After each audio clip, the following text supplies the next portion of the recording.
The Guardian, like thousands of institutions in Britain, has direct financial connections to the world of slavery. My family in England owned slaves here on Grenada, and though we never set foot on the island, we profited from the sale of sugar. And when slavery was finally abolished, we got compensation from the British government. Slaves got nothing.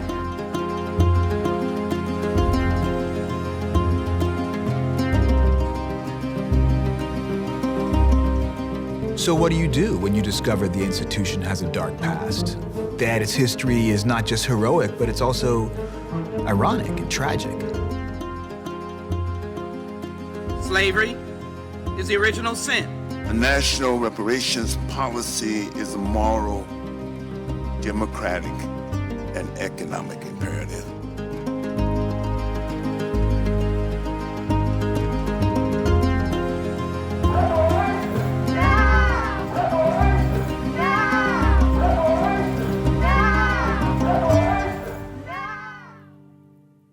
My name is Dean Baquet, and I'm the former executive editor of the New York Times.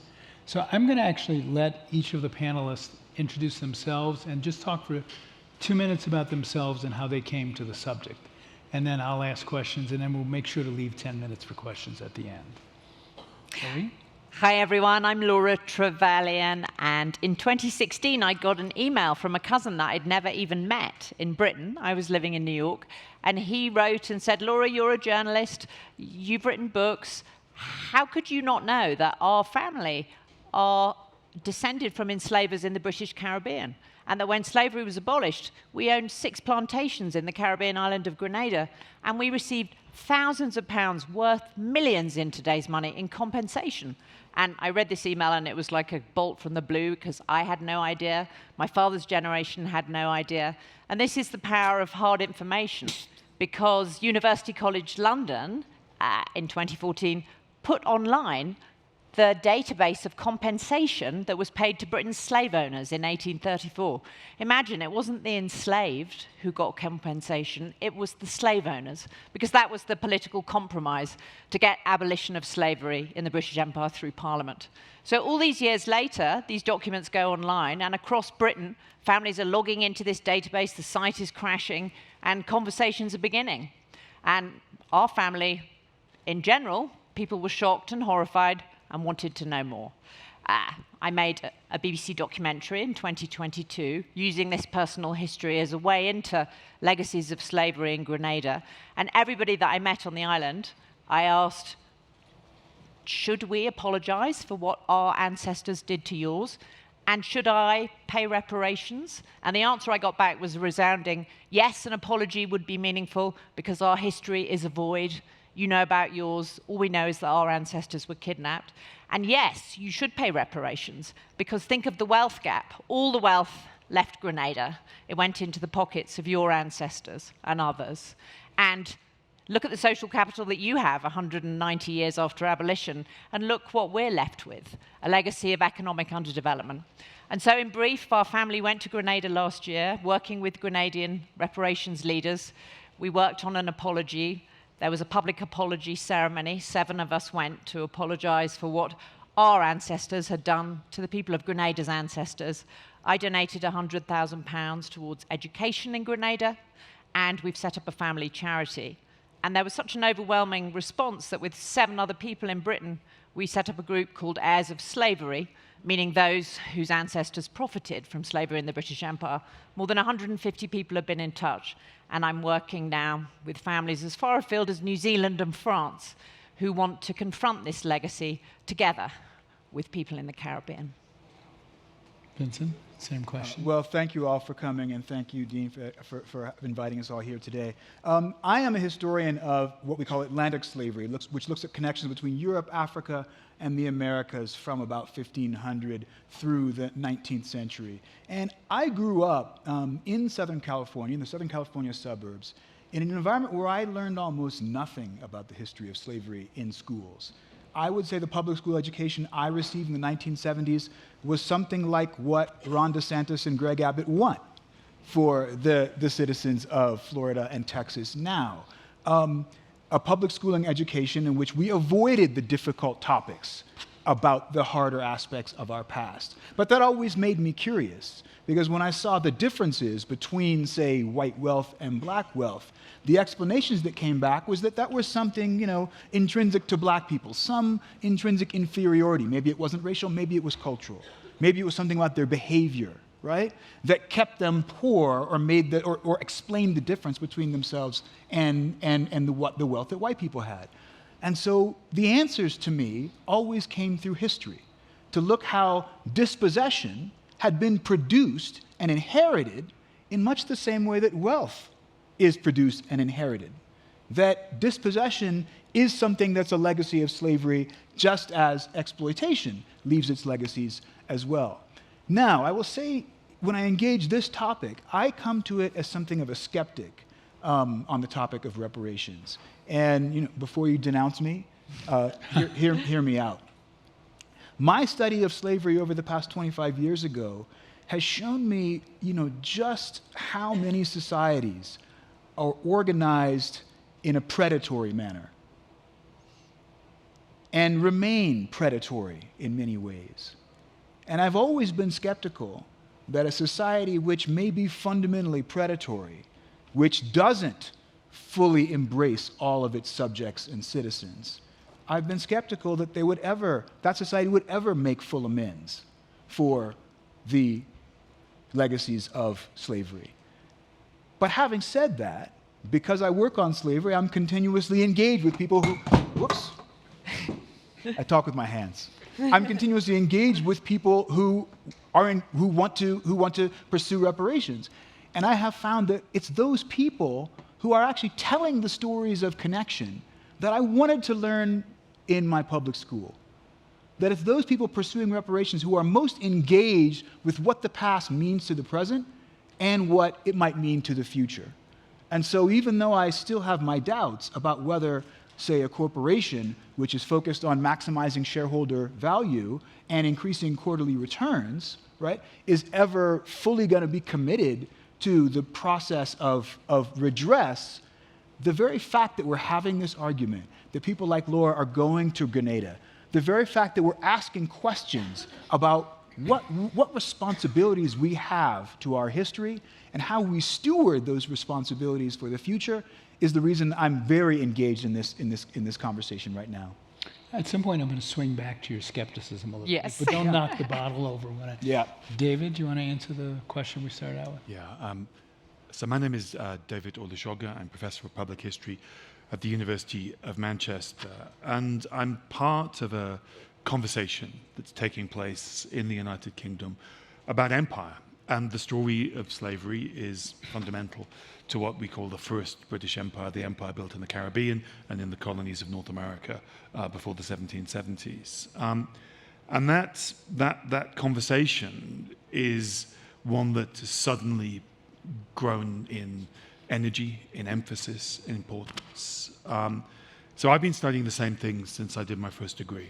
I've been making programs. I'm a broadcaster, a producer, and a presenter. I've been making programs about those subjects for many years. But suddenly, really probably in the past 10 years, particularly in the past 5 years, there has been an energy to these conversations. And that inevitably has led to this discussion about what does this growing knowledge about empire, slavery, the generation of racial ideas that live on in the 21st century, what responsibilities does it leave to us in the 21st century? And so I'm involved in organizations who want to look into their history, who want to understand their connections to empire and slavery. And I've also been on the other side of that scenario because I sit on the Scott Trust, which is one of the two boards that runs the Guardian newspaper, the best newspaper in the United Kingdom, he says unbiasedly. And The Guardian is the most liberal newspaper in the UK. It was founded in 1821 by 11 merchants in Manchester, 9 of whom were merchants in slave-produced cotton. Almost all of that cotton actually produced here in the United States. One of them was a direct slave owner.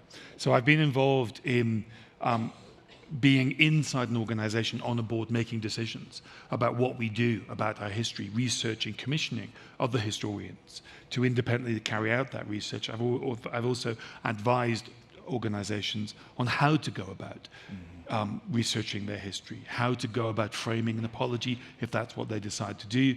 And I've been involved in this very tentative early stage practice of restorative justice. How do you do this? If you're an organization, a university, a company, corporation, a charity, or a newspaper, and you acknowledge and you research these connections, which are direct in your financial DNA to Atlantic slavery or to some other phenomena of empire, and you want to do something about it, what do you do? How do you do it? Who do you do it with? What conversations need to happen? What partnerships need to be built? It is an emerging science, and I'm somebody who's involved in trying to build a tentative blueprint along with people like Laura to work out how is this done. But the big thing about reparations, which I think is important to say right from the outset, is it is happening. 5 years ago, this was a conversation about this as a theoretical idea. Should it happen? That stage is now over. It's not happening at a governmental level, but it is absolutely happening at the level of organizations, of family dynasties like Laura's, of charities, universities, companies, corporations, an incredible range, not just in the United States, not just in the United Kingdom, but across Europe. I'm going to shake up my order of questions a little bit because I want to dwell a little bit on the skepticism. So here, I mean, there are a lot of questions skeptics would ask, but here's one. When I read the essays about reparations, and what they refer to as an effort to sort of eliminate the generations-long wealth gap that was created. But when I look at the most ambitious programs, California, et cetera, you know, they're talking about $100,000 here, maybe a little more in some ways. Is that really does that mean that we're having an argument or a discussion about something symbolic? Or do you think that there's a way to be talking about real money that does what because none of the programs, whether it's college scholarships or none of them really will get at the heart of the problem that you and the other people who write about it are discussing. You want to start here? How do you think, what do you say to somebody who say, great, $100,000, that will allow me in San Diego to maybe make a down payment on a house? Well, the first thing is that the polling suggests considerable public opposition to any such payment. I mean, the only actual reparations program in the United States is in Evanston, Illinois, and those are payments of $25,000 to people whose ancestors were victims of redlining, who were unable to buy property because of discrimination. And that program, which Evanston very sensibly piloted, got public support for, is now the subject of a legal challenge from a conservative group who are saying that it's in violation of the Equal Protection Clause of the US Constitution. And I think you can imagine how the current US Supreme Court would enjoy taking on a case like that. Clarence Thomas, QU. So, first of all, I don't know that there's any real prospect of $100,000 being paid to anybody. If even Evanston's $25,000 is coming under such scrutiny, and California's figures of 1 million, 5 million in San Francisco were ridiculed by the right and became talking points on Fox. It'll be interesting to see what New York's Reparations Commission does, whether it learns from those mistakes. But to answer your question, and this was a question that we were asked in Grenada, is what does £100,000 do for us? Your family made millions of pounds from slavery. We were left with literally nothing in Grenada. The legacies of slavery at emancipation, so-called emancipation, which it wasn't even, because you had to work for free for the next 4 years, were poverty and illiteracy. So it's almost impossible to overcome that gap 190 years later. But to me, what has been powerful about all of this is acknowledgement and apology. These things are not meaningless, or that's the feedback that I have got. So does that mean it's mostly a symbolic? I mean, what Vincent said is that it's provoked the discussion, so even if there's no or less money coming behind the discussion, it's forced a reckoning. Is this more about Well, it's a symbolism beginning. and reckoning, It's or a beginning, something and then else? you don't know what comes, because as David said, it's a revolution that's just beginning. Mm-hmm. It's impossible to know where it goes. But if you can accept the premise that the past informs the present, and that past discrimination has legacies today, and responsibilities, therefore, are conferred upon those alive today, and if we confront a shared history together, you know, who knows what can happen. Do you guys want to take that on too? I think it's a question whether or not this is a revolution that's just beginning, or whether it's not just a play for absolution, right? Which would make it more symbolic. Which would cut short that revolution, right? And allow people to return to the way things have been. My direct answer to your question would be yes. It's largely symbolic, because the sums that we're talking about, even if they weren't as controversial as they're becoming, are not going to commit us to real restitution and redress. It's not going to close that wealth gap. And that symbolism matters a lot. Because one of the most important things about the production of the kind of inequality we're talking about is the denigration of the people who end up on the low end of the totem pole, right? So racism, which helped to explain why some people were enslaved and why some people weren't, why some people are poor and why some people are not, right, is partly about that disrespect and that lack of acknowledgement. And so the symbolic gestures, the going to Grenada and saying like, well, you know what? This happened. Our family is responsible for it, and we are now building a relationship with you that rejects that denigration, that rejects all of those explanations of your own condition that are about your insufficiency and your inadequacy. I wrote a book on Jamaica in the 18th and early 19th century. It was a very high mortality society. Life expectancy was extremely low, in part because sugar production, which dominated the society, was so profitable that the planters could afford to buy enslaved laborers through the transatlantic slave trade, work them to death in about 7 years, and still make as much money as they needed to be profitable, and go back and buy more laborers through the transatlantic slave trade. And they did not invest in the kinds of food and shelter and time that would have been needed for those people to raise families in Jamaica. It just wasn't economically efficient. And as it turns out, of the more than 26 British American colonies in the 18th century on the eve of the American Revolution, Jamaica was the most profitable colony in the British Empire, by a lot. But all the wealth went out. But all the wealth went out. That's why I say it was profitable and not wealthy, right? I mean, the average worth of a free white person in Massachusetts in Jamaica was something like 58 times the average worth of a free white person in Massachusetts in the 1770s, right? So that's what we're talking about. And here's the punchline. In the late 18th century, Parliament actually became concerned at these high death rates in the Caribbean, and they sent out a circular asking people what explains that. And many of the planters wrote back, black people exhaust themselves by dancing at each other's funerals. They were killing themselves by dancing at funerals, right?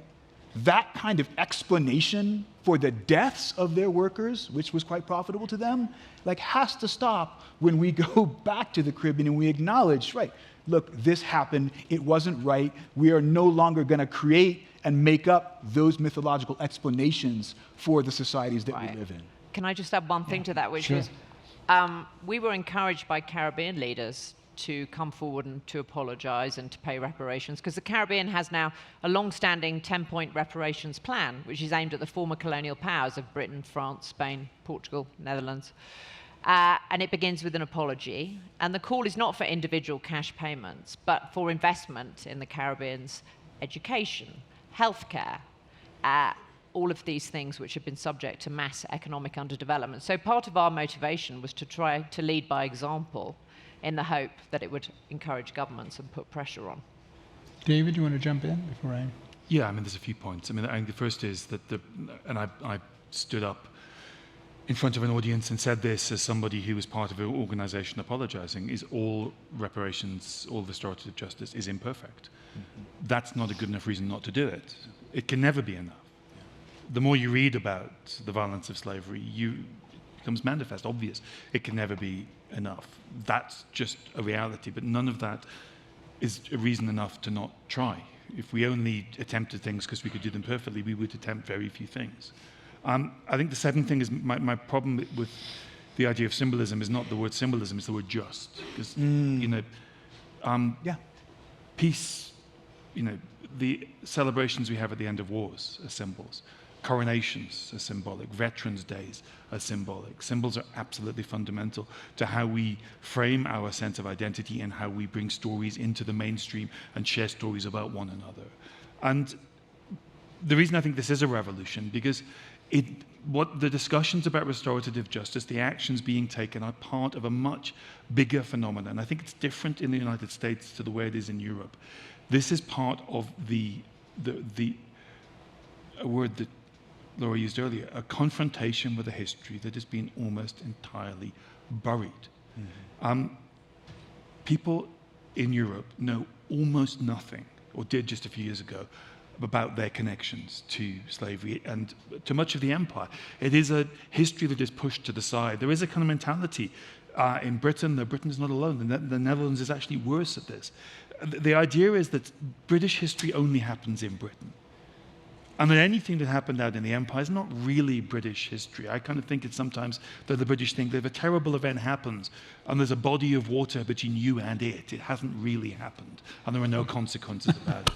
The difference, one of the many differences between American history and British history, is that Britain's deep south was 3,000 miles away on the other side of the Caribbean. Distance allowed for a denial. Even at the time, it allowed for denial. The British abolitionists, their number one mission was not to condemn slavery, it was to educate the British public about the realities of slavery and the slave trade, about which they knew nothing. Thomas Clarkson, the greatest of all the abolitionists, spent his time in the ports, like Bristol, where I live, like Liverpool, talking to ship's captains, trying to draw evidence, a dossier to educate people. Even at the time, people knew very, very, very little about this. And then, when it came to an end, there was 2 centuries almost of silence. People know almost nothing. So what is happening, and restorative justice is one part of it, is in recent years, that age of denial has run out of road. A new generation who is comfortable with the idea that British history and world history isn't there to make us feel good, is demanding an expansion of our history to include the chapters that make us uncomfortable. And they are fortunate because they come to their intellectual maturity at a time when there was a backlog of 50, 60 years of scholarship, which really began in the 1960s in the United States, in the Caribbean, less so in Britain, of scholars who have exhumed this hidden history.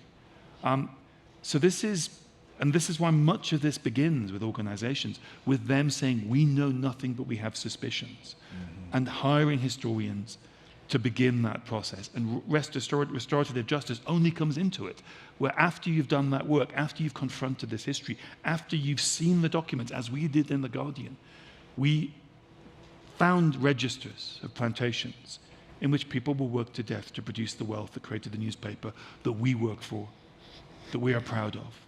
And that reality of looking at that list, of that name, looking at those children with a value beside their name, if that doesn't change you, if that doesn't suggest a new mission, a new priority, a new sense of self, then nothing will. So it's always going to be imperfect. The symbolism, the apologies, I think are vital and important and very human. And these systems ran for 400 years. We were a few years into confronting this history, exhuming this history from the archives and working out what we as societies centuries later can do and to, in some way, recognize the violence of these systems. I was at the Newton graveyard recently, a graveyard that in exactly what Vincent talks about, the burial ground in the corner of this graveyard, this plantation in Barbados, they exhumed the bodies and they died of malnutrition because every inch of land was more profitable to grow sugarcane than it was to grow food. And these children's bones are there with the stamp of malnutrition, like left in their bones. And we've not talked about this. We've not acknowledged this. We've not been honest about this. There's a huge backlog, and that's what we're working through. Because in Britain, all we did was celebrate abolition. That was what we were taught at school, was that Britain abolished slavery, unlike those terrible Americans who had it for much longer. Even thus ignoring the fact that actually in 1619, when slavery was introduced to America, it was a colony of Britain. So there's so much cognitive dissonance there, really. But yeah, we celebrate abolition and we ignore what happened 3,000 miles away. So when in that compelling video that we started with, and I looked at the headlines, somebody's going to write a book about this remarkable shift in the American debate over race between George Floyd and the present time. It's like a great snapshot. So the debate over reparations, at least in the U.S., but I want to hear about it abroad too, got the most compelling and resonated the most in that period when monuments were being taken down, plaques were being removed from the University of Alabama. This is a very different country. So how has that changed the debate? Right now, instead of debating monuments, we're debating what books should be taught in schools. The whole debate has shifted. So how does that affect the discussion you all are having? Do you feel like it's gotten even more uphill, not that it wasn't before? How does it change the way you talk about it and think about it? You want to start? Well, I think, again, it's very different, because in the United States, you've had a robust debate about slavery ever since well before the Civil War and well after. And there's always a pattern in the States of one step forward, 2 steps back, another step forward, 2 steps back. And it's exactly the same thing now, just as with the Civil War is followed by Jim Crow, and then finally you have the Civil Rights Act, which is then followed by a backlash. You have George Floyd, which is then also followed by a backlash. You're seeing all these companies that invested in DEI now backing away from it and all the rest of it, not to mention what's going on in Florida. But I think it's completely different, actually, in old Europe, as we might say, because we have the Portuguese president just said, for example, maybe it's time that we apologize for this past and we pay the cost. He was immediately shot down by the right-wing government, I might add. But Portugal, which like Spain had a military dictatorship within living memory, has really swept this debate absolutely under the rug. And the Portuguese celebrate their seafaring past, as they put it, but they were the biggest enslavers in Europe. And they're only just beginning to talk about that, nudged, I might add, by the Brazilians who want to have this discussion. So I think it's all beginning to unfold in France. And if you think about the parlous state of Haiti, which was the first independent slave nation in the world, and the French made, thanks to the New York Times reporting, we now know that the French made Haiti pay for their independence in a way that crippled the new nation at birth. Next year is the 200th anniversary of that debt being taken out. And I have had a number of French journalists call me who are digging around, trying to find out which banks profited, trying to have a discussion. So, again, I think they're just different situations, the US and Europe. So how do the changes in American politics and debate over race and reparations, how does that affect the discussion where you all are? Well, for me... and are you surprised?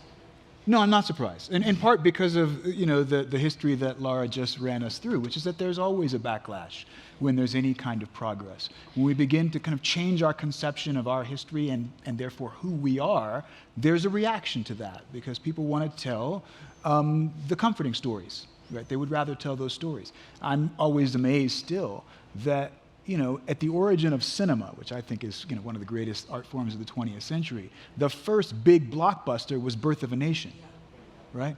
And the next big blockbuster was Gone with the Wind, right? So kind of the way we tell that story of slavery has been, I think, dead wrong for a very long time. And scholars, as David said, had to chip and chip and chip and chip away.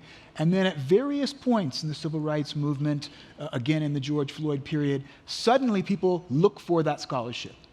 They look for things that can explain the world as it is, that are not explained by the conventional stories they've been telling themselves, that are embodied in things like Gone with the Wind. There was a moment with Roots, which did the same thing in the 1970s, right? Okay, so I'm actually kind of hopeful because the scholarship doesn't stop during these periods of reaction. We keep doing that work, waiting for the next moment when people want to tell a different story about who we are. And I think I'm absolutely committed to the idea that without understanding the long history of global slavery, really, and slavery in the Americas and slavery in what became the United States, we cannot possibly understand the society we live in. We cannot possibly understand our own history, right? So, for example, you know this very well, being from New Orleans, but many of you won't. The United States expanded in part because of what happened in the Caribbean. In the late 18th century, slaves rose up in the island, on the colony of Saint-Domingue, on the island of Hispaniola, which now Haiti, right? In the largest slave uprising in world history. That happened to have been the most profitable colony, European colony in the world at the time, more profitable even than Jamaica that I just mentioned, right? When they overthrew the slaveholders during the French Revolution and Haitian Revolution, Napoleon came to power and decided, what I want to do is I'm going to send a big expedition to reconquer that territory and then expand back up into the Louisiana Purchase territory along the Mississippi River. What happened? He sent his brother-in-law to reconquer Saint-Domingue. His brother-in-law lost that campaign. The French were defeated there. Napoleon's armies were defeated there. And Napoleon gave up the ghost and decided to sell the Louisiana Purchase territory to Thomas Jefferson, and the United States expands. The irony is, the United States expanded the cotton economy and became then, by the mid-19th century, one of the largest slave societies in the history of the world with 4 million enslaved persons. But we can't understand that history, how the United States came to be what it was, without understanding the history of the Caribbean, without understanding the history of slavery across the world in ways that I think we will be prepared for when the next interest arises. David? Well, I think it's an obvious thing to say. This is a deeply divided nation. There's absolutely a backlash of, I think, hysterical proportions. But there are still companies, organizations, universities engaged in researching their history, into thinking about restorative justice. DE&I is still a huge industry, despite being under attack, despite being misrepresented and libeled. There is still an enormous generational gap in attitudes towards these issues. So things are still happening. I mean, this is absolutely a backlash, and it's a not surprising backlash. I think the only thing that I find novel about this backlash is its determination to use a previous generation of black leaders to tell black people today that they're doing it wrong, and they've somehow misunderstood the way racial politics works in the United States. But two things are going on at the same time. I think Laura's right, it is very different in Britain. It was impossible to pretend slavery had not happened.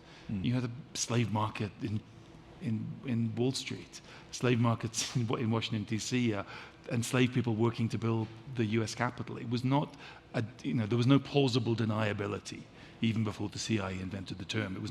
It was plausible because of distance, because of other factors in Europe. And so what's happening in Europe is much more about a recognition of a history that was just brilliantly buried and concealed. I was filming a couple of years ago in Switzerland. And Switzerland is absolutely convinced it had nothing to do with any of this history. We are landlocked.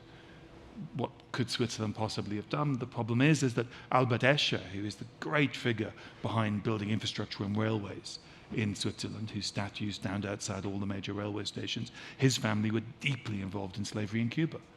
So suddenly, because of the work of historians, a country that had just absolved itself from this whole dark history has suddenly had to reframe itself. And I think that's healthy, because the fundamental change that's happening to our relationship with history, I think, in Europe is at a deep, deep and structural fundamental level. It is, what is history for?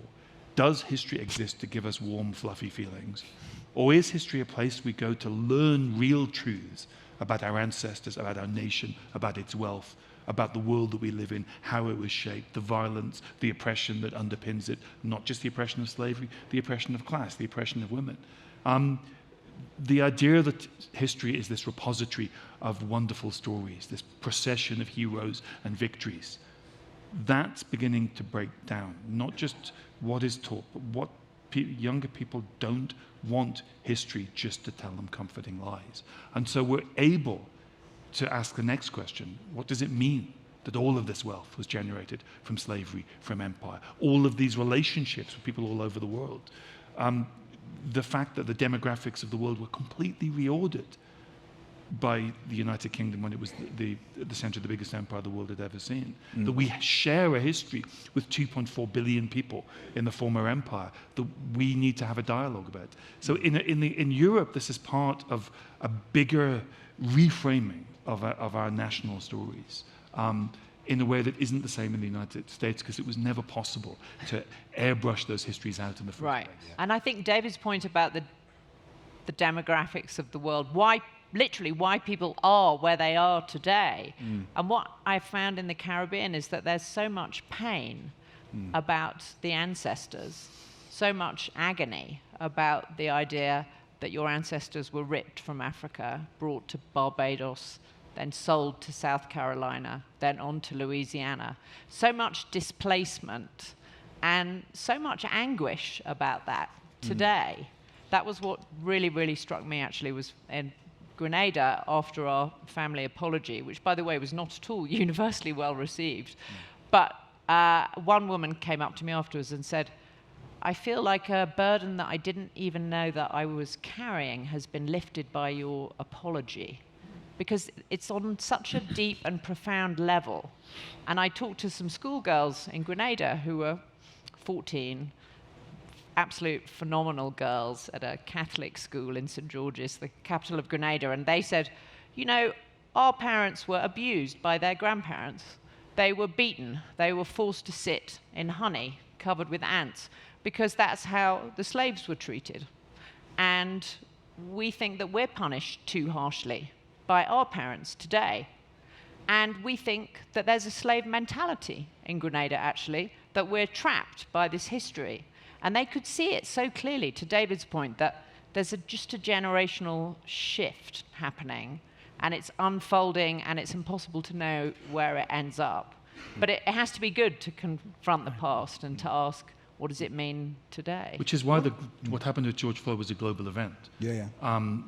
It very quickly transmuted and traveled across the Atlantic faster than any ship could. It became a global storm. The Dalit communities, the so-called untouchables in India, marched inspired by the Black Lives Matter movement.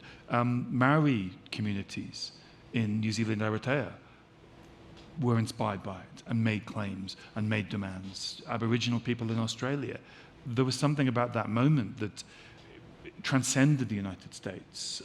So very different conversations and debates are happening around the world. But for that moment, that campaign was a global phenomenon which we're still working through. But it is different in every region.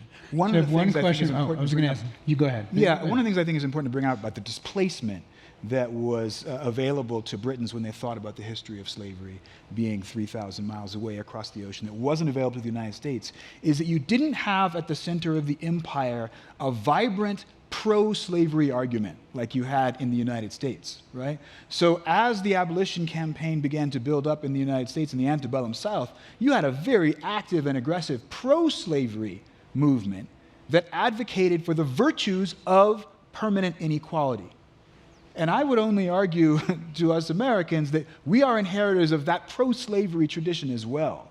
We are inheritors of those arguments about the naturalness of inequality, of racial inequality, that you may not have to contend with to the same degree in Great Britain. But some of these arguments are universal. I mean, some of my work is about tracing the origins of the idea, a very powerful idea developed by slave lobbies all over the world, that black people have a different relationship with physical pain, that black people have a lower pain threshold. You can see examples of that in British doctors in Jamaica in the 1740s. You can see examples of that in people like John Brown, the enslaved man in Georgia, who was the subject of medical experiments to prove this falsehood. You can see it in the French Empire, in the French racial scientists who convinced the French state in the early 20th century to deploy black soldiers on the Western Front of the First World War. So some of these ideas, some of these lobbies, they built on each other. The British pro-slavery lobby was very inspired by pro-slavery arguments in America. And I think this gets to the fundamental point. This is not all about slavery. This is actually about race. This is about recognizing that slavery ended, but the ideas that justified, perpetuated it did not. Doctors today in multiple studies have been shown to underprescribe pain relief to people of African heritage. Now, they're not doing it because they're bad people. They are the best people, committed their lives to reducing suffering in their fellow creatures. They're doing it because these ideas exist subconsciously in our society. Some of the doctors doing it are themselves black. They're doing it because the ideas that created these systems were more viral, they were built on a bigger scale, they were perpetuated and propagated more powerful than I think we fully appreciated, and they long outlasted both slavery and both empire. In some ways, that's the bigger legacy, that the ideas that built this system were more robust than this system. Yeah. So I have more questions, but I want to give you all a chance. So I'll punt mine. Start in the front. I think is there a mic making its way over? Thank you. This is marvelous, and this is going to be the most awful, un-PC question, but I really want to know. I'm Jewish, and of course when I hear about Holocaust things, it riles me and makes me angry. Blacks in America who do not know some of the facts that you've said, who need to know this, what do we do about that justified anger, and how do we balance more knowledge and, other than reparations, what is a way to get some peace? Maybe one person takes the question just to get more questions. The American. Yeah. Well, I am too, but you're a Yeah, exactly. from birth. Born and bred. Well, one of the things about the Black freedom struggle from slavery times on is that, we were inspired by many of the same Old Testament narratives of freedom that you have heard in your Jewish traditions. And so there's a common well of stories about slavery and freedom that I think shapes the way we see our relationships to each other. That's already been there. I think what needs to happen in the school system, what I wish had happened in the 70s for me, what I hope will continue happening in places like Florida and Texas and elsewhere, is that we keep telling those stories about slavery and freedom together, right? That we understand our relationships to each other, and that, I am not a slave and you are not a slaveholder, but we do share a common history in slavery and slaveholding that we need to learn from. How about right over here? I'll get to you. I'm just working my way around the... Thank you all so much. My name is Aria Florent, and I lead an organization called Liberation Ventures, and we are building the power to win federal comprehensive reparations for Black Americans. And I was so grateful in the beginning when you spoke a little bit about California and about how it really is just the beginning. Mm-hmm. And there's so much that's possible. I know, we started 4 years ago. We've already raised over $21 million, deployed so much of that to organizations across the country who are doing this work. I know that over the last 20 years, support for reparations has tripled. And right now, it actually sits, there's more support now for reparations than there was for marriage equality when that movement got started. So my question is, can you speak about things you're seeing that give you hope with regard to the movement building aspect of this? Mm-hmm. What are some stories about what you're seeing, and how does that relate to what everyone in this room can do to actually continue building the movement? Who wants to take that one on? David? I think the hope is, as I said earlier, this has gone from the theoretical to the practical. Mm-hmm. This is now happening. I think the other thing to be hopeful for is that one of the myths about restorative justice is that it was invented somehow in the sort of 60s or the 70s, that it's a modern idea. As Laura said, British slavery ended with an act of reparations, £20 million, 16 to 17 billion pounds in today's money, paid to 47,000 slave owners.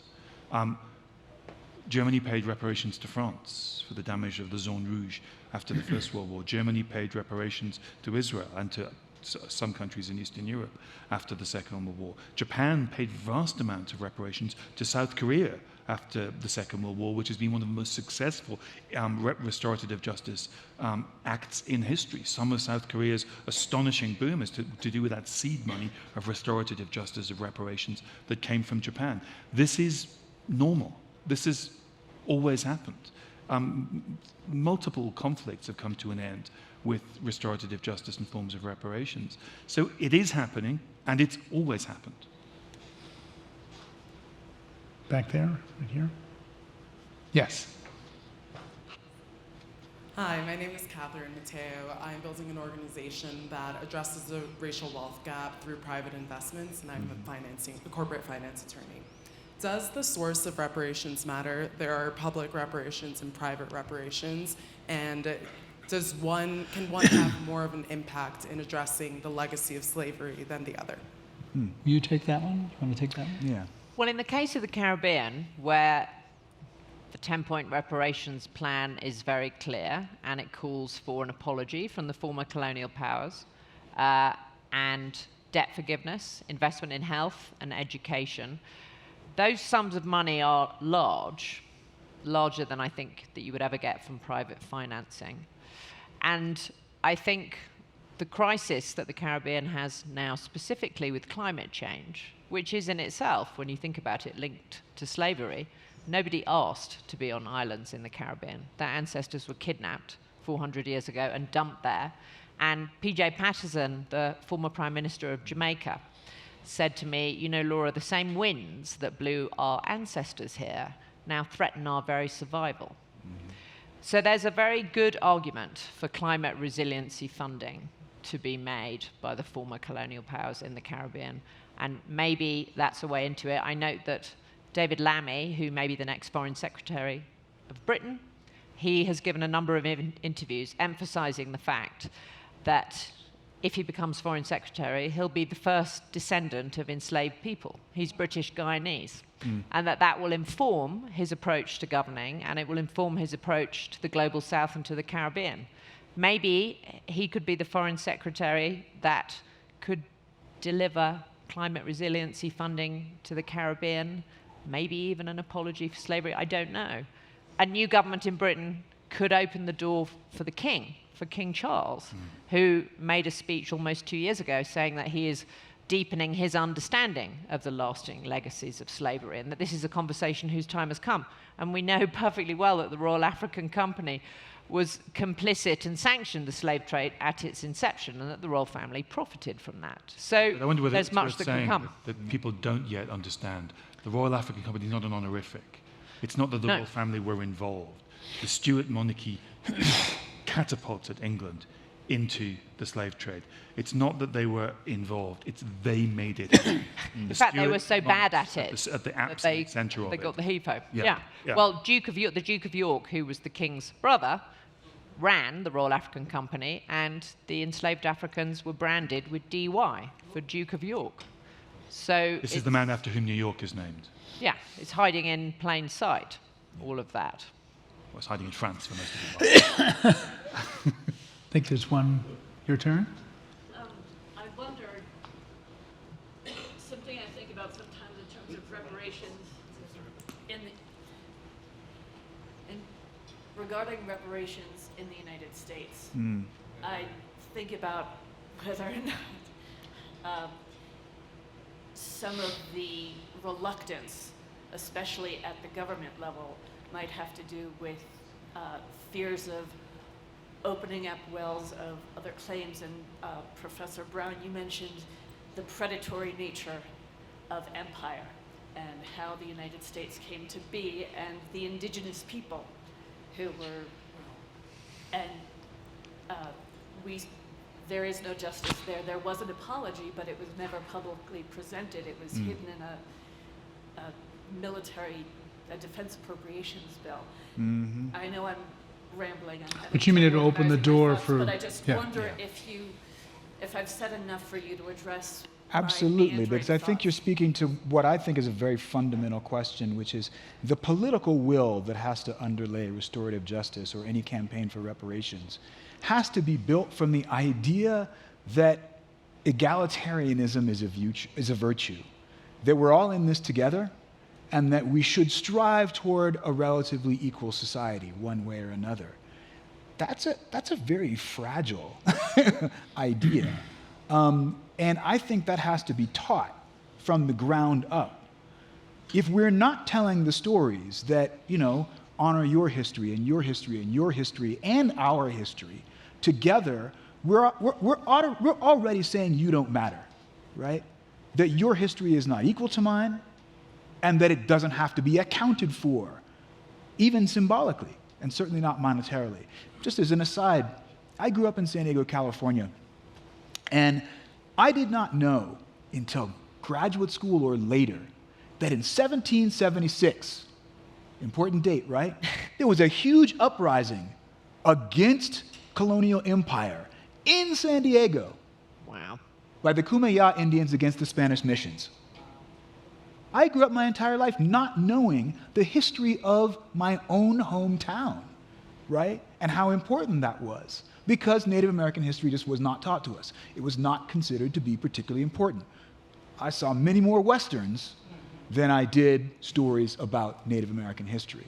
Until we're doing that, honoring our histories and bringing, seeing ourselves in relationship to each other, I think we're not laying the groundwork for that egalitarian principle that has to underlay restorative justice and reparations.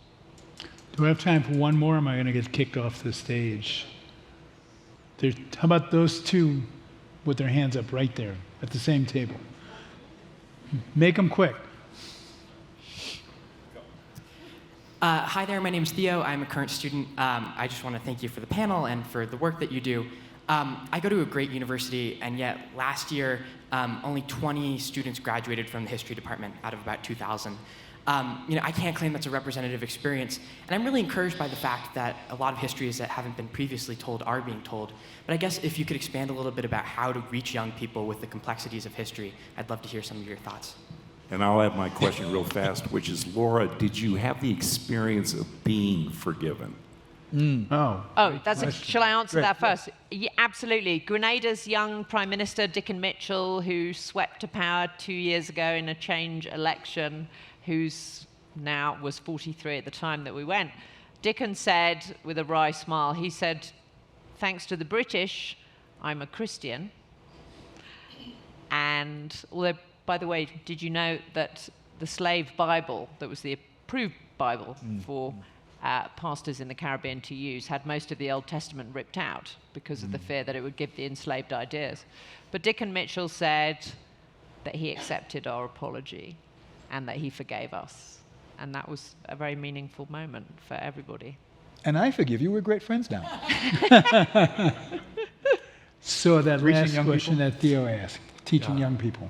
Yeah. I think there's amazing strides being made. I think the podcast revolution has suddenly made radio cool in a way that no one saw coming. The average age of people listening to podcasts is completely different to people listening to something like NPR or the BBC in the UK. And I think we call young people the sort of the Instagram generation or the social media generation, but also the Wikipedia generation. I teach at a university, and the knowledge which I had to go looking for in libraries, because it was concealed in Britain, my students have instant access to. So I think there is a sort of a desire. I think you can see it in all sorts of student activism. The idea of activism itself being something which many people see as part of their identity. I think it's a case actually of really catching up with the generation who's hungry for information by deploying history in newer medium. And also that books are still a great technology. That's a great, fantastic medium through which you can learn a lot. And hopefully, by listening to podcasts, watching TikToks that teach you something else, Instagram, memes that draw you into history, you can come to books where there's still a lot of extremely valuable information. You have two historians on the stage Yeah, who a mention generation your book. ago wouldn't have been teaching. So One book everybody should read, and then we'll shut it down. Yeah, Tina? Capitalism and Slavery by Eric Williams. Yeah. Tina gets a question. No, I was just thinking, as you were speaking about the knowledge and the catch-up, are either Vince or David, are you at all concerned about what is really becoming somewhat of a demonization of black studies? I mean, oh yeah, we've had a lot of, anti-black studies talk really in the last few years, just at the time when essentially we're having this exciting discovery of the real histories, of these societies. Is that a concern for you? Yeah. Yeah, I mean, it's a fundamental concern for me because, as I said, I don't think we can understand ourselves without Black history and Black studies. I don't think we can understand the words that mean the most to us. We can't understand capitalism without understanding the history of people who were owned as property. We can't understand freedom without understanding people who were denied that freedom. We can't understand democracy without understanding the history of people who were denied the franchise. If we don't understand Black history and Black studies, we're not going to understand ourselves. Yeah. And I think, well, in the British, well, I think in the European context, we've been here before. Every form of Black scholarship has been demonized. Yeah. Every form of Black protest, from the Black Power salute to taking the knee, has been said to be wrong. Every Black intellectual idea is said to be somehow got the wrong idea about how to approve. But Black people seem to always find the search for justice the wrong tools, the wrong leaders, the wrong symbols, the wrong slogans. I think recognizing that this is normal. This is what happened to the Black GIs who got back from the Western Front in 1919 with their demands and their hopes. They were met with this sort of backlash. I think history can help us recognize what's happening. But I think the most fundamental challenge is to recognize that this is not an alien narrative brought in to make people feel bad or to attack history. This is it's a fundamental part of the histories of this country and my country. And these are shared histories. I mean, I'm half white, half Black. I have an ancestor who was a British colonial soldier, and I have ancestors who were attacked by the British Army in Nigeria in the 1890s. They're both my ancestors. I'm descended from both of them. These are just shared histories, and we need to break down the barriers between this idea of Black history and mainstream history. It's all mainstream history, and it does what Vince says. Without these stories, we can't know how our societies came about, which means we can't really know one another. Thank you. Thank you. Thank you all.